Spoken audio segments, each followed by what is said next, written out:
Welcome back to the channel. If you've been here before, thanks for coming back.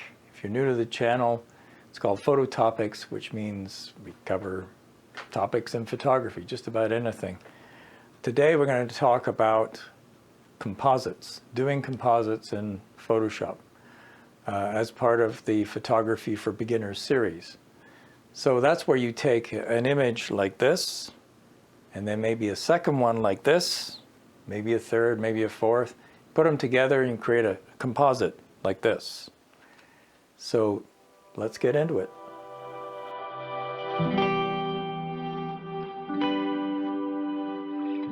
Now we're over in Photoshop, and I just thought I'd quickly show you how this composite was made that I showed you in the intro.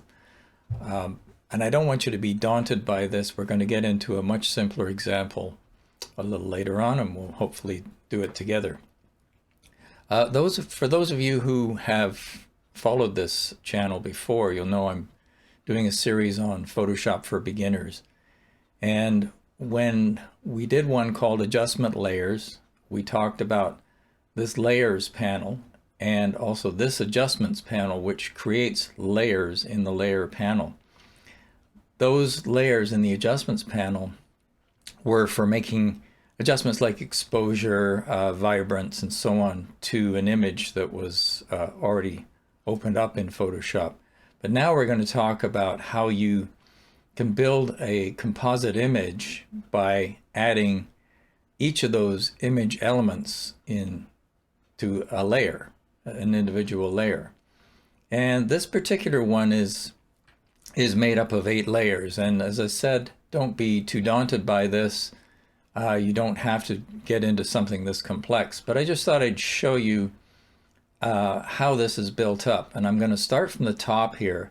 So in layers, the thing to remember is that you're kind of looking down through the topmost layer down to the bottommost layer, which is essentially the background layer.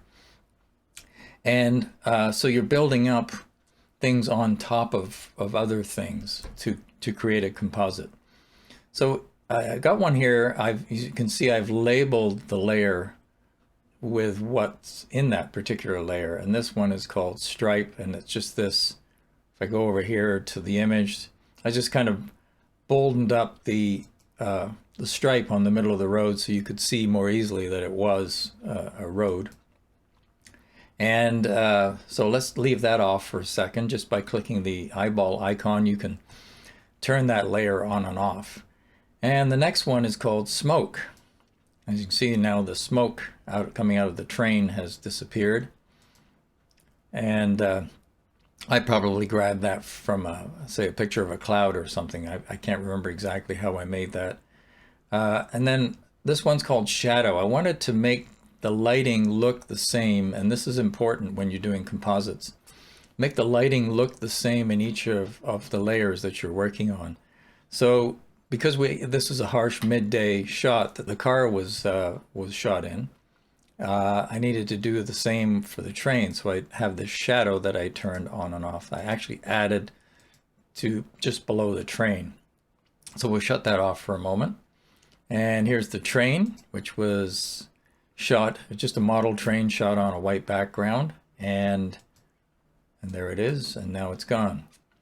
And then another one called objects, and that was referring to this message in the mirror that says object in the mirror are closer than they appear. Now in order to do this and get this background focused on infinity, that meant, if I take that off, that the message now has disappeared. So I actually took 2 shots, one where I was focused on this message that objects are closer than they appear, and I put that on top of the one where that message is actually out of focus because I'm focused on the background.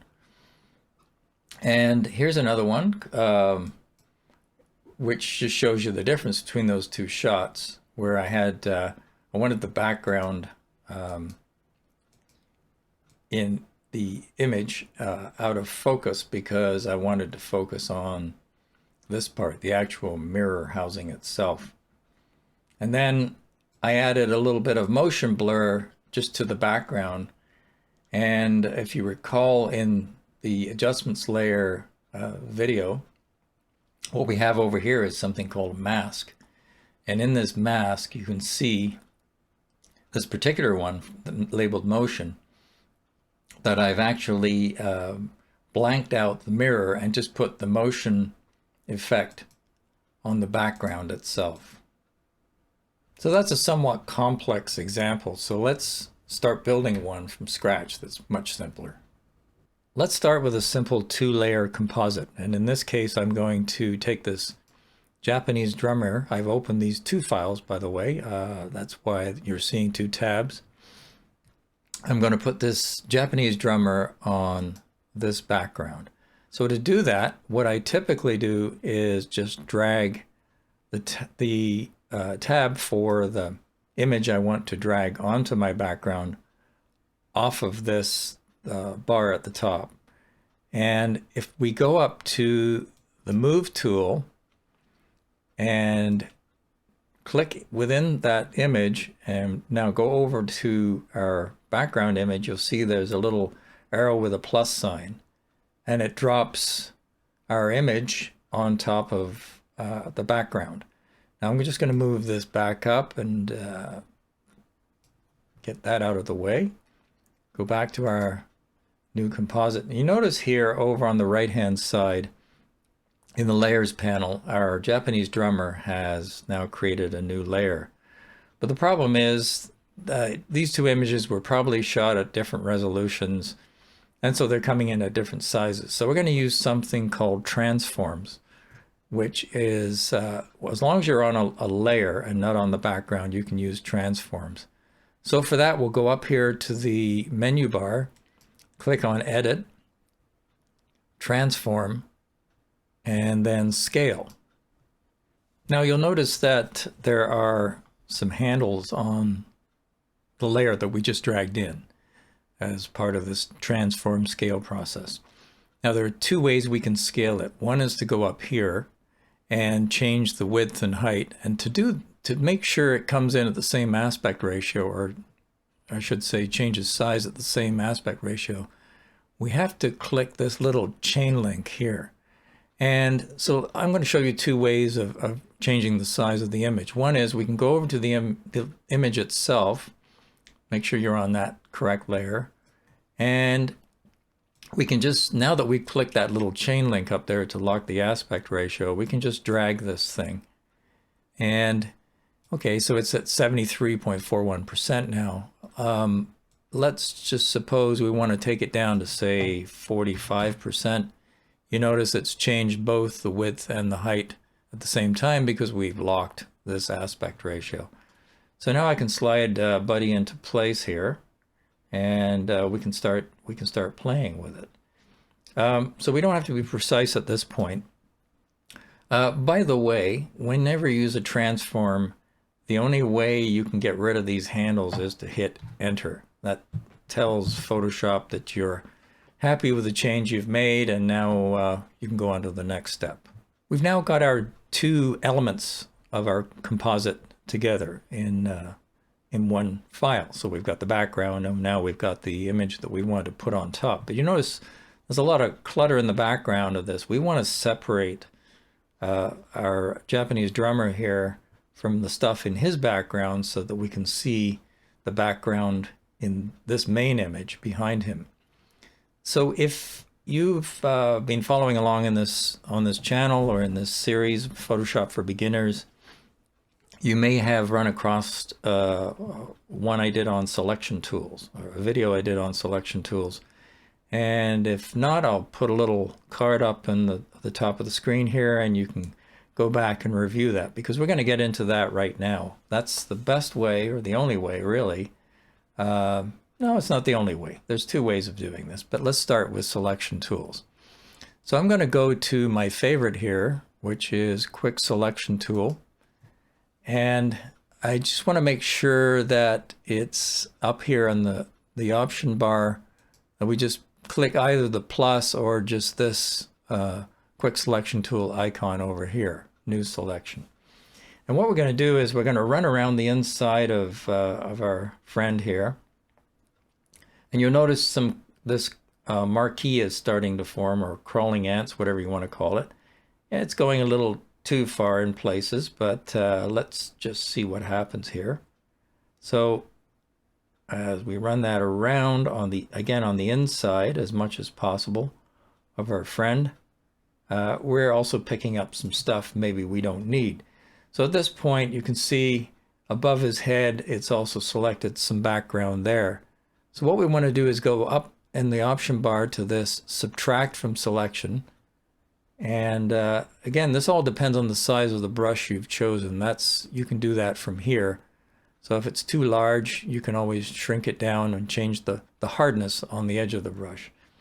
So we're going to use this 8 pixel one. And you notice as I just quickly run around here, it's taking out a lot of that stuff that we don't need.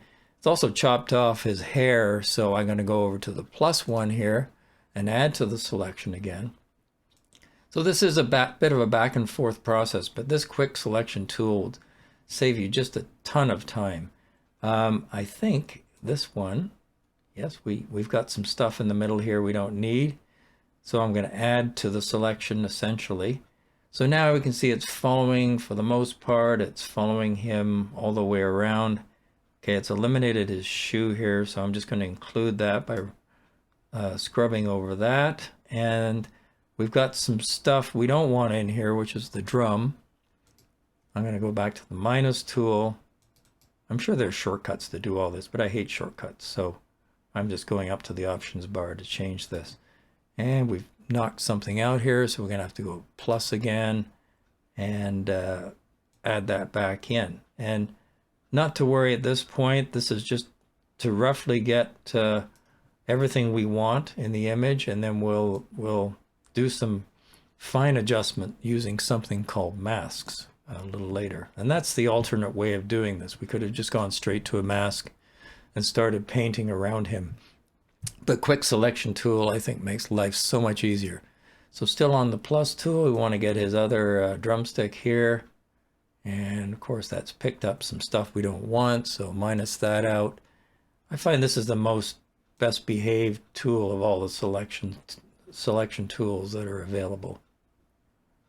And so there we go. Now we have him selected. The next step in refining this selection that we've made on our top layer is something called select and mask. And again, if you watched my video on on selection tools, I talked about this select and mask. And again, we can get it from either here under select on the menu bar, select and mask, or we can just use this this button if it appears. So before I do that, I'm going to turn off the background layer, and what we'll see is just a transparent background here. That's what this checkerboard is. It's actually transparent. So if I hit select and mask, it now shows me what I've selected using the quick selection tool. And you can see it's pretty rough in places. He's missing an eyeball and so on, but we can fix that later. Just wanted to show you the tools in here. You can smooth out the selection if it's got a kind of a rough edge to it just by adjusting this. And I know it's not that apparent from this particular image. You can also feather, which either decreases or cuts into your image or shows too much of what's outside of that image. So we'll just do a little bit of light feathering here. I don't want to do too much. And this one, shift edge, will actually shift the edge outward. And actually what it's doing is it's picking up more of the background. And but I'm just going to leave that one pretty well around here, I'd say. Let's see what happens. Now, the important thing here is output. We can either output to the selection, which means it just makes the changes we just made and outputs it to the file we were just working on. But what I want to do is add a mask, because the mask is how we're going to refine this selection. So there's a number of different things you can do. You can actually create a new layer. You can create a new layer with a layer mask, or open a completely new document with or without a layer mask. But all we want to do is add this selection that we've made here, or this refinement we've made here, and put it on a layer mask. So here's what happens. If I click OK, and now if I want to bring my background in again, now we can see we've lost all that background, and let's put our friend into the image with just the background of our main image here. So notice up here now, that layer mask that we wanted to add from the Select and Mask page has now been added. And you can see there's a kind of a little white image here which represents our friend. And where it's all black, that means it's removed all the background around him on his layer. Now let's distinguish between the layer mask and the actual main image on the layer.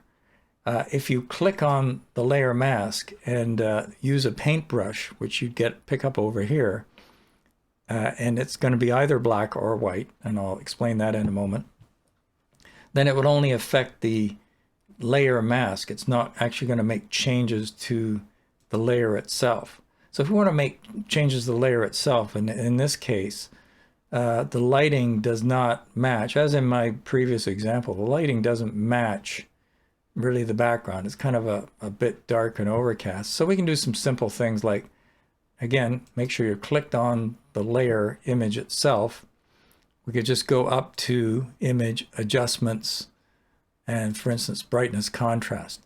Now, you might be wondering, why wouldn't I use an adjustment layer? Well, if I put an adjustment layer on here, it's not only going to affect this image, but it's going to affect the background, anything below it. So by clicking on Image Adjustments, you're now telling Photoshop you just want to make an adjustment to that particular layer and not the one below it or above it or whatever. So I'm going to just bring the brightness down a little bit until he seems to match the light in the rest of the scene. That's good. But, you know, the best thing to do is, if you're going to composite images together, is to make sure when you take the shots, try to get the lighting as close as possible, because it might be impossible to get them looking the same afterwards if they're shot in entirely different light. So one other thing before I proceed with refining this mask is to go over to these patches over here on the toolbar. You notice there's a black and a white one. One's called foreground, one's called background, and you can toggle between them just by hitting this double arrow thing. Now, if you open up Photoshop and you see this being some other color because maybe you did some painting with a bright pink or something like that, you're going to need to set this back to black and white, pure black and pure white. So this being in the foreground, let's just double click on that, and it brings up a color palette, or a color picker as they call it, for the foreground color. Now what this has done is it's showing RG and B values that represent wherever you click in this palette. And you notice these RGB values are changing. What we want for pure black is to have red, green, and blue set to 0. So you can just highlight those numbers and then just type 0 in. And now it's giving a pure black. And you can see that here. It says new is a pure black. And just say OK. So now we know that foreground color is perfect black. Same thing, you can bring this one forward. Just make sure that's pure white. Double click on it. And now these should all say 255, which these do. So I don't need to do any adjustment there. That's fine. So what happens is, if we select a brush up here, just the brush tool, and of course we can set the size of the brush and the softness of the brush and so on, or the hardness of the brush. What we need to do is go inside the layer mask, this guy, I'm going to highlight it again, and do our adjustments from there. So by clicking on the black brush, we would actually take away parts of the image. So I'll just quickly show you that. If I bring that to the black to the foreground, I've got my brush. If I start painting on him, it's going to remove part of his head, and you're starting to see the background now. So I'm going to undo that. I could have my history panel up, but I'm just going to hit undo brush tool for a second. Make sure I've got white here, and I need to restore where his eye is missing here. So I'm going to actually move in a little closer to our subject matter so we can see better what's going on. Maybe take it another step. There we go. So with a white brush selected, and I'm clicked on the layer mask, and I might want to make this brush a bit smaller. Actually, looks a bit aggressive, and it's totally soft. So I'm going to go sort of 50% hardness and start repainting in parts that are missing from the original image that we dropped in. And you notice if I go too far, I'm starting to bring in the background now. So I simply just go the other way around and toggle this back to black with the brush tool and just go around it again. Now it's easier, I'm doing it currently with the mouse, but I'm just going to switch over to the Bamboo tablet here because that gives me maybe a little bit more control. And you can see that cleans it up fairly nicely. Maybe I need to actually go a little harder on this brush because it's the edge of his chin. We don't need that kind of black outline. And I honestly think this brush size is too big, but for the sake of demonstration, it'll suffice. So I can just follow around the image, and you can see he looks a bit more like he belongs in this scene now. So let's just continue with this brush for a moment here. We're trying to take out, so a black brush in a layer mask will take out part of that image, and we're just getting rid of some of that background that was around him. Now I might want to add to this stick because I know it's in motion, that's why it's all blurry, but we lost a little bit of the detail there. And I'm going to flip back to black. So I'm not going to do this entire image. I'm just trying to give you an idea of what it takes to get your top layer, in this case, or your composited layer, looking like it's belonging with the background. So there we go, if that makes sense. Only makes limited sense to me right now. Something like that. And again, you can change the softness of the brush or the size of the brush or whatever. So I'm not going to spend a lot of time on that. I notice this edge is a little soft. Whoops, wrong color brush. Back to white. Let's restore that. And now I can see a bit of a harder edge there. I'm getting a little closer to the original. So whatever I selected poorly, or whatever the quick selection tool didn't select right, or remember we actually feathered this, that's why it's looking a little soft. I can go back in and restore it to the way it should be if we did the selection correctly. So let's back out now, and ooh, wrong way. I continuously do that. So now there's our full image. I have to say this is not the best subject to work with, because as you can see, there's his foot is cut off here. He's sitting on a blanket and he's in the grass there. But first of all, let's just nudge him over because he should be, there you go. We don't want that gap between the edge of the background and the back of him. So now, assuming that you spend the time going around in the mask again, using black to remove any of his original background and white to restore anything that is part of him. I'm just going to show you another tool here, and I think we can probably wrap up on this. If let's just go back in again and have a look at some detail. So unfortunately, when I took this photo, there was his drum kit was actually sitting in front of him, and covered up his knee or his leg, and of course the shoe is not complete either. So this wouldn't be a great choice for compositing. unless you were going to kind of cut off the frame somewhere around here. We can actually clone out these distracting elements like this frame, for instance. And we can even add to his shoe a little bit. Before we start doing that, though, ensure you're over on the actual image here instead of over on the layer mask for that image. So there's a tool called a clone stamp tool. First of all, select that. And when you go down here, I'm going to actually reduce the size of this brush just a little bit. It's a bit too aggressive.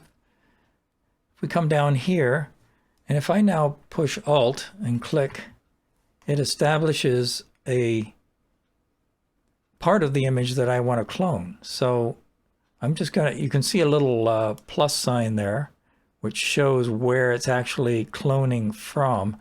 Now, as I get up here toward this part of his leg, I'm going to have to be very careful. I probably will go to a slightly smaller brush even still and hit Alt, click, and now start working closer to this part of his leg. So you can see I'm not going to continue with this. I might come down here, Alt click, and then just start fixing that up. As I said earlier, well, let's get rid of some of this grass or show you how it's done. So if you go too far with it, you'll start picking up something that you didn't want to clone. So you have to kind of continuously go Alt click and pick a new place to clone from. So I mentioned you could expand the size of his shoe. This isn't going to work perfectly well, but let's just take part of this, say Alt, click, and then drag it down, and it will actually start showing you a little bit. It'll actually clone this pattern on the underside of his shoe. I'm going to do it again and replicate it down here. So it takes several clicks to actually get done what you want to get done, but I think you get the general idea. Let's assume we want to put some text on this now. I would start by clicking on the background layer and going over here to the tools bar and clicking the T and clicking in the image. Now what it's done is it's created another layer called layer 2. And if I start typing, I can now refine this. I can go under Window, Character, and it brings up this panel. If I wanted to change the color, for instance, I could maybe want to make it a bit of an orangey color somewhere in here, and then I click in the palette and make it a bit lighter. And it's hasn't changed my text because I need to highlight it.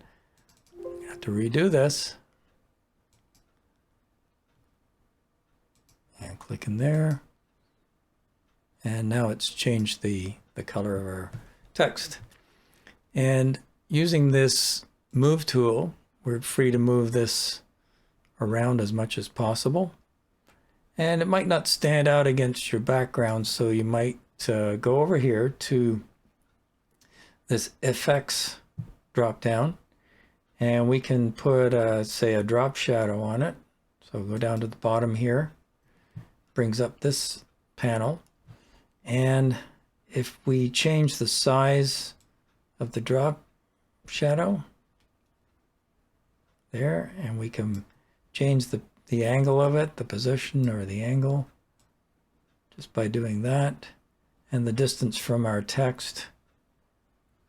So do something like that for a start. And you can also go into something called bevel and emboss, which will give it that, we drop the size down here, we should be able to see the effect. Kind of gives that embossed look to the lettering. And you can even do something called stroke, which this is too large. It'll actually give a kind of a bit of an outline. It's a bit much, so I would actually reduce that. Something very subtle like that. Now, because this isn't a layer, I can now, I've got the move tool highlighted here. I can move this around any way I like. And you notice it's actually going behind our drummer here, which might be a nice effect if that's what you're going for. But if I move this layer up, or layer one down, one way or another, now I've got the text layer on the very top, and guess what? It goes over top of our friend. So this comes back to the idea I was mentioning earlier that we're looking down through these layers. So whatever's on top is going to be sitting on top of everything else below that layer. Notice here on our text layer, it's actually told us what effects we've applied, the bevel and emboss, the stroke, and the drop shadow. But because this text is on a layer of its own, we can apply up here under Edit, Transform, Scale, and making sure we lock the aspect ratio. This is the same thing we did to the drummer in the beginning. We now have handles around our text, so if you didn't use the right size font in the first place, you can either expand or decrease the size of the font. So let's just expand it for a moment. And because it's a transform, it requires that you hit Enter to implement it. And we can see down here in our history panel, which I've pulled up, it says Free Transform. And I can also apply another transform here, for instance, Edit, Transform, Rotate.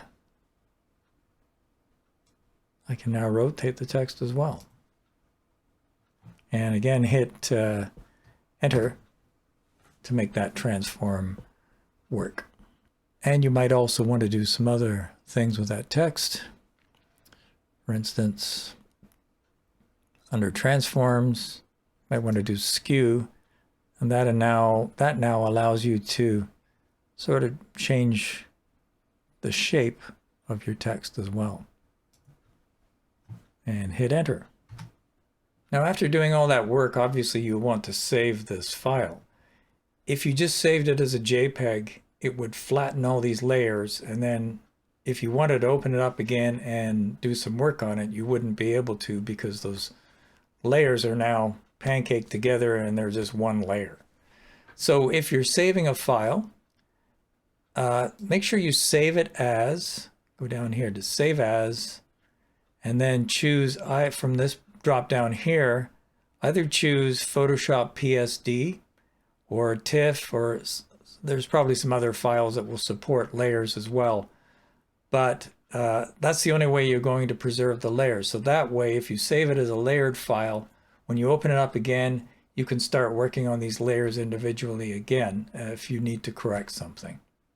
Okay, one of the things I meant to mention earlier is that when you have layers, you can actually change the transparency of layers individually. So for example, if we click on the Mexico layer here, the text layer, up here is something called an opacity slider. You just click on that little pull down and slide the slider down or up, depending on how much transparency you want. Put it all the way at the top, it's 100% opaque, and you'll get the full text. Similarly, I can go down to our friend here. Now, make sure you don't click on the mask, but click on the image for the layer itself. And again, the pull down, and we drag it down, and we can even make our friend, the Japanese drummer, a little bit ghosty here. So you can do that on any layer in a layered file except for the background layer. That's a lot of stuff to cover, I realize, but you know, there's no one way of doing compositing in Photoshop. I can do the same thing probably 5-6 different ways and get the same result. So don't be put off by that. Get in there, try something. And if you wouldn't mind, if you got something out of this content, please give it a thumbs up. Subscribe to the channel if you will. Hit that notification bell if you want to see more videos in this series. Bye for now.